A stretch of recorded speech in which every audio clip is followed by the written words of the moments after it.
Presiden Prabowo menargetkan Indonesia bisa swasembada pangan hanya dalam kurun waktu 1 tahun atau lebih cepat dari target semula selama 4 tahun. Target ambisius ini disampaikan Presiden di tengah cadangan beras yang mencatat rekor tertinggi.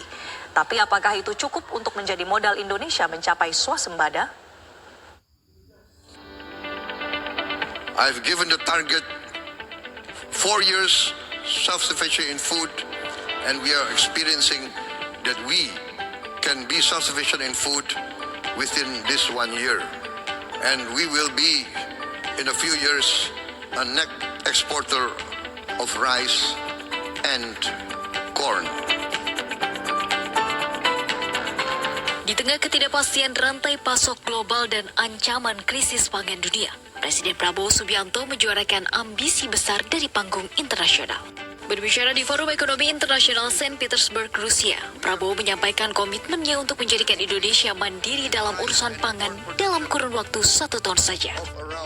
We have achieved an increase in rice and corn production of around 50%.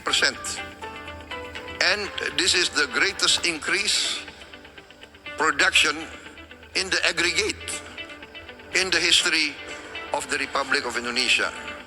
And we have now in our government warehouses 4.4 million tons of rice, which is the largest reserve in the history of the Republic of Indonesia.